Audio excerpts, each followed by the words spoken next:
let's talk about hybrids. Hybrid cars are a halfway house really between traditional gas-powered cars and the modern electric vehicle. It's got both an internal combustion engine as well as electric motors, so you get both gasoline and electric power. But they're not for everybody, and there are some circumstances where people might not actually be advised to get a hybrid if you are considering making the switch. So if you're thinking about changing to a hybrid when you've got a gas-powered car or an electric vehicle, here are some reasons why you might not want to do that. Now, of course, everybody's situations are different, but here are some general reasons why probably it's not the best if these do actually apply to you.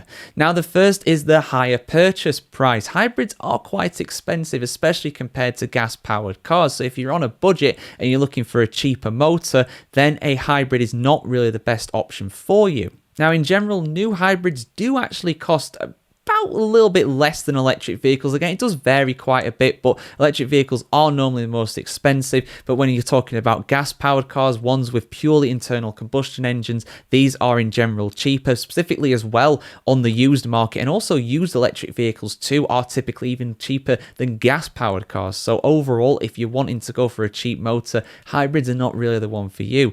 And this also applies to maintenance costs as well. Some of the highest maintenance costs for vehicles are found with hybrids, and there's a few reasons for this.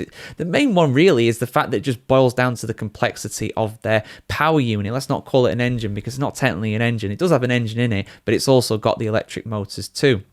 Now, gas-powered cars are relatively simple to actually kind of repair and maintain because they are very plentiful. They are still the most popular type of propulsion in the United States and most countries around the world for that matter, if not all of them really, apart from like Norway maybe or something, or maybe Palo Alto, California. That's that little city is probably an exception to that. But yeah, the plentifulness of actual replacement parts for gas-powered cars makes them easier to maintain. The simplicity of electric cars actually make them very easy to maintain really and cheap on the whole. But hybrids have both electric motors and internal combustion engines, so having both of those does mean that your maintenance costs in general are going to be more. If you have no problems, you have no problems and you're fine. But if you do have a problem with your hybrid, on the whole, it is actually more common for it to cost more to repair than a gas-powered car.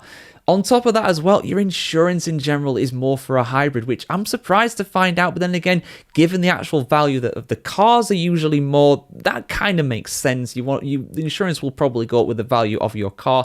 Those two are relatively intertwined because at the end of the day, that is what insurance is for. It's to insure against damage for your car. If your car is worth more, then the insurance will be more as well. And also apparently because of the specialized technology in hybrids, on average, equivalent cars that are hybrids compared to gas-powered cars are between 7 and 11% more expensive on the whole. Obviously, again, it does vary, but on the whole, it is significantly more expensive. Now, this is a downside really for the environmentalists among you guys, the fossil fuel dependence. So it sounds obvious, but trust me, let me just explain when it comes to this. So obviously, you've still got an internal combustion engine in a hybrid. You are doing less damage to the environment by having a hybrid. Some will actually argue that hybrids are the best overall really when it comes to the environmental side of things because overall their components are not sourced from as many varied locations. And that's a debate I've already had many times before.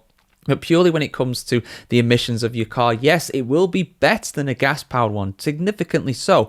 But compared to an electric vehicle, which doesn't emit any greenhouse gases, when it's actually running, obviously manufacturing is a different thing, but when it's actually running, it's kind of a halfway house, which is better, but it's not as good as an EV. So that's a downside for a hybrid compared to an EV. And the final thing I want to talk about, towing and hauling. Now, this is something that's very popular in the United States. You want to be able to tow a trailer or something else. You know, that's pretty common. And hybrids on the whole are not the best at this. You can still haul some pretty decent loads, particularly with larger hybrids. But on the whole, because the ICE, the internal combustion engine, is less powerful than with its regular gasoline equivalent, you got less power to use, less torque, and that can really harm overall in terms of how much you're able to tow. Yeah, they're still doable depending on what load you've got, but overall, it's much more reliable to have a gas-powered car for this because your hybrid elements, your electric batteries on there might not always be charged up, particularly if you are going on a long haul kind of trip. and you've used your electric power on the way there, you might not have it to be able to leave again, if you follow what I'm saying. So those are 5 reasons why hybrids might not be ideal for you. Obviously, they're good. I really like them, and I think, to be honest with you, they're probably the best of both worlds, like I said in the intro, but they're not ideal for everybody. Everybody's situations are different, and therefore everybody needs a different car. What is your opinion on hybrids, guys? Do you own one? Is it your favorite kind of compromise between electric power and gas power? I want to hear what you have to say in the comments below. As always, have a fantastic day wherever you are in the world today, and we'll see you soon for much more content just like this on the channel.